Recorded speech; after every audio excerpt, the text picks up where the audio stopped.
ایران اور اومان نے آبنا ہرمز میں عارضی میری ٹائم کوریڈور پر اتفاق کر لیا ہے۔ ایران کے وزیر خارجہ عباس راشی اور اومان کے وزیر خارجہ سید بدر بن حمد بن حمود البوسعیدی نے تہران میں ملاقات کی۔ دونوں رہنماؤں نے آبنا ہرمز میں عارضی بحری راہداری قائم کرنے اور بارودی سرنگیں صاف کرنے کے منصوبے پر بات چیت کی۔ تفصیلات کے مطابق ملاقات میں آبنا ہرمز سے جہازوں کی محفوظ آمد و رفت بحال کرنے پر بھی مشاورت کی گئی ہے۔ ادھر امریکہ کے صدر ڈونلڈ ٹرمپ نے ایک بار پھر آبنا ہرمز کو بحری بارودی سرنگوں سے پاک کرنے کا دعویٰ کیا ہے۔ ساتھ ہی ان کا کہنا تھا کہ اگر کسی جہاز یا کشتی نے نئی بارودی سرنگیں بچھانے کی کوشش کی تو اسے تباہ کر دیا جائے گا۔ ٹرمپ نے کہا کہ ایران شدید معاشی بحران کا شکار ہے۔ ایرانی حکومت فوج کے بیشتر اداروں کو تنخواہ ادا کرنے سے قاصر ہے۔ ایران کے نائب وزیر خارجہ کاظم غریب آبادی نے امریکہ کے صدر ٹرمپ کے آبنا ہرمز سے بارودی سرنگیں مکمل طور پر صاف کرنے کے دعوے پر رد عمل ظاہر کرتے ہوئے کہا، اگر امریکہ نے واقعی بارودی سرنگیں ہٹائی ہیں تو پھر اب تک کوئی جہاز آبنا ہرمز سے کیوں نہیں گزرا؟ کاظم غریب آبادی نے کہا کہ امریکہ دعوے محض پروپیگنڈے پر مبنی اور جھوٹ پر مبنی ہیں۔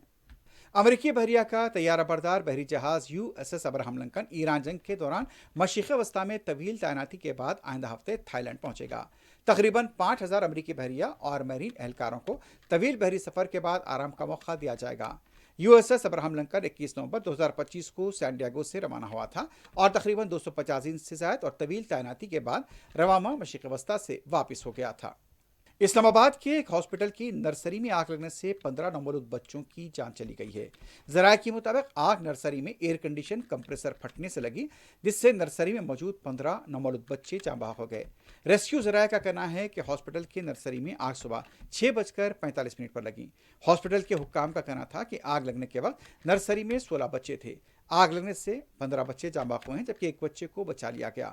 دوسری طرف والدین نے الزام لگایا کہ جس وقت آگ لگی عملہ یہاں پر انکوبیشن سینٹر میں ہی نہیں تھا۔ بعد میں ہاسپٹل کے ایم سی ایچ وارڈ کو سیل کر دیا گیا۔ ذرائع کے مطابق ہاسپٹل کے نرسری میں آگ پر قابو پانے کے بعد کولنگ کا عمل شروع کر دیا گیا ہے۔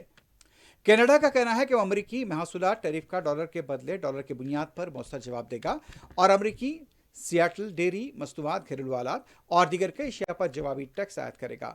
یہ تازہ ترین اقدام ٹرمپ انتظامیہ کی طرف سے جمعے کے روز کینیڈین اشیاء کے ایک چھوٹے حصے پر 50% ٹیکس عائد کرنے کے رد عمل میں اٹھایا گیا ہے، اور یہ تجارتی مراکز مذاکرات کی ناکامی کے بعد سامنے آیا اور کینیڈین ایلومینیم گاڑیوں اور لکڑی پر پہلے سے عائد امریکی محاصل کے علاوہ کینیڈا تقریباً 28 ارب کینیڈین ڈالر، تقریباً 20 ارب امریکی ڈالر مالیات کی امریکی درآمدات پر 15% سے 50% تک کے ٹیکس عائد کرے گا۔